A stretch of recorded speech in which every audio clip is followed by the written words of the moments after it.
오늘 본문에 보면 느부갓네살 왕이 꿈을 꿉니다. 그런데 이 꿈을 주신 분이 하나님이시죠. 그 꿈 때문에 느부갓네살 왕은 매우 번민합니다.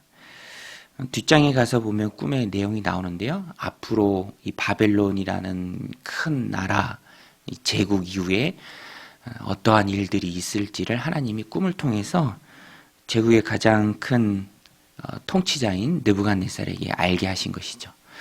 하나님이 주신 꿈입니다. 그리고 이 모든 일련의 과정 이면에는 하나님이 계세요.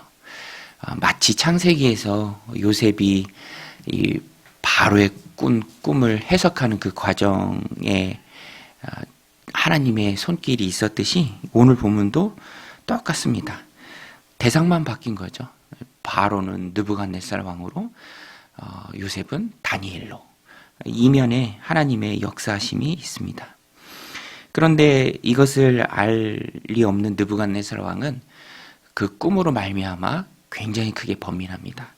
오늘 본문에 보면 느부갓네살 왕이 막무가내로 억지를 부리는데요. 사실 그럴 수밖에 없는 이유 중에 하나도 아마 그 꿈이 너무 생생하고 그 또 꿈을 통해서 너무 큰 번민이 있었기 때문에 느부갓네살 왕이 어떤 면에서는 제정신이 아니었던 것 같습니다. 그래서 오늘 본문에 보면 위급함이 느껴지죠.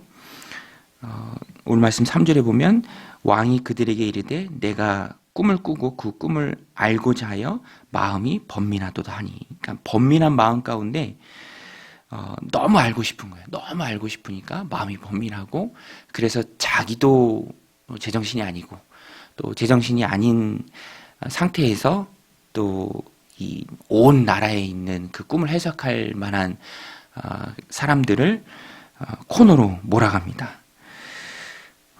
오늘 본문을 보면 그럼에도 불구하고 이제 다음 본문에서 나오는데 상황은 너무 급박하게 돌아가지만 다니엘과 그의 친구들은 차분합니다. 급박한 세상 속에서도 하나님 손에 붙들린 다니엘과 그의 친구들은 차분한 모습을 보여요. 오늘 우리가 닮아야 할 모습입니다. 오늘 우리가 찬양했던 것처럼 세상이 급변하죠. 우리의 지혜로 따라갈 수 없을 정도입니다. 또 일어나는 일들을 보면 너무 가슴이 먹먹하고요. 또 참 험하다라는 그런 생각을 많이 하게 됩니다. 위급함이 느껴질 때도 참 많이 있죠. 커다란 산처럼 나를 압도하는 세상이다라고 느낄 때가 참 많이 있습니다. 그럴 때 우리는 다니엘이 보여준 모습처럼 하나님께 꼭 붙들려 있는 자로서 동요하지 않고 차분하게 하나님 주신 삶을 살아갈 수 있습니다. 어떻게 우리가 차분한 삶을 살아갈 수 있나요? 우리가 한 가지 인정해야 할 것은 이 세상은 어차피 나의 지혜로는 살아갈 수 없습니다.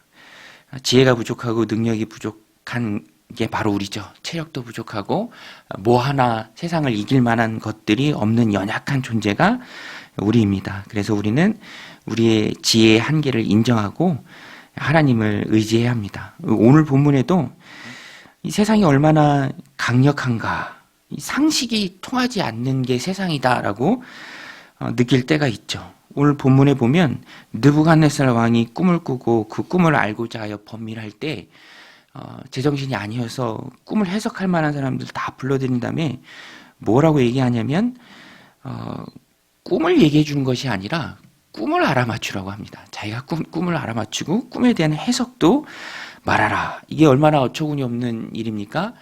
뭐 문제를 풀면 문제를 보여주지 않고 문제에 대한 지문을 알아맞히고 또 그 문제의 답도 알아내라. 이게 박수와 술개, 이제 꿈을 해석할 만한 사람들에게 있어서는 너무너무 황당한 일이죠. 5절, 6절에 보면 왕이 갈대아인들에게 대답하이르되 내가 명령을 내렸나니 너희가 만일 꿈과 그 해석을 내게 알게 하지 아니하면 너희 몸을 쪼갤 것이며 너희의 집을 거름더미로 만들 것이요. 너희가 만일 꿈과 그 해석을 보이면 너희가 선물과 상과 큰 영광을 내게서 얻으리라. 그런즉 꿈과 그 해석을 내게 보이라 하니. 막무가내죠. 자기 감정대로 억지를 부립니다. 선물과 상과 큰 영광을 주겠다. 꿈과 그 해석을 알게 하면. 그런데 그것이 의미가 없죠. 꿈을 어떻게 합니까? 말을 해줘야 알죠. 그래서 7절에 보면 그들이 항변합니다.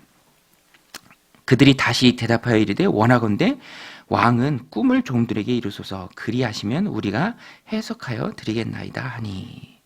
8절에도 거듭 말합니다. 왕이 대답하여 이르되 내가 분명히 아노라. 너희가 나의 명령이 내렸음을 보았으므로 시간을 지연하여 함이로다.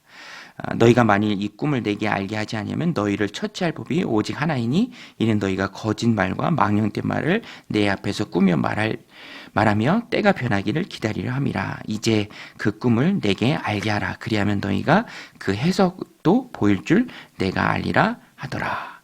이 느부갓네살 왕은 아나무인입니다. 한마디로 말하면 아나무인이죠. 자기 눈앞에 사람이 없어요. 악하고요, 또 교활합니다. 그런데 너무너무 당황스러운 것은 뚝심도 있고 또 실행력도 있습니다. 정말로 다 죽이라 명령해요. 그리고 다 죽어 나갑니다.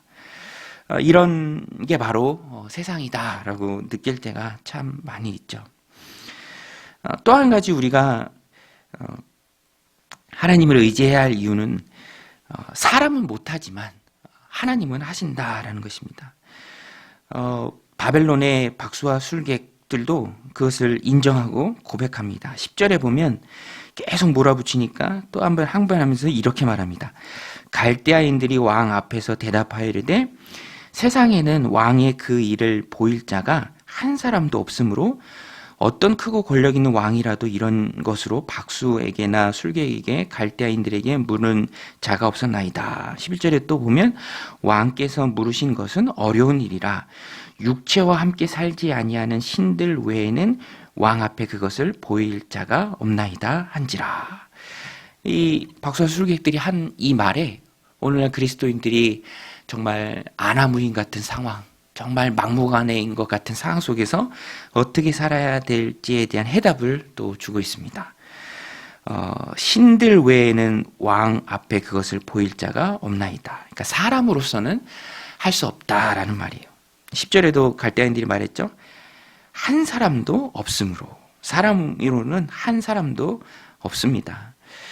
그래서 오늘 우리는 정말 상식이 통하지 않는 세상, 어처구니 없는 일들이 가득한 세상, 아나무인과 같은 상황과 환경 속에서 우리가 살아갈 때 우리는 하나님의 능력으로 살아가야 합니다. 여러분, 오늘 우리는 하나님의 능력으로만 살아갈 수 있음을 믿으시길 바랍니다.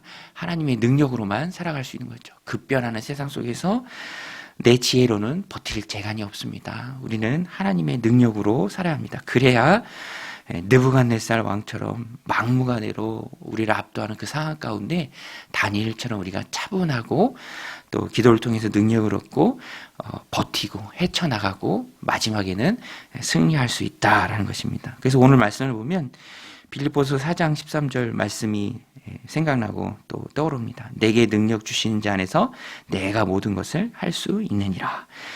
내게 능력 주시는 자 안에서, 내게 능력 주시는 자 안에서 우리에게 힘과 능력과 사랑과 지혜를 넉넉히 공급하시는 그 하나님 능력 안에서 우리가 살아갈 수 있습니다.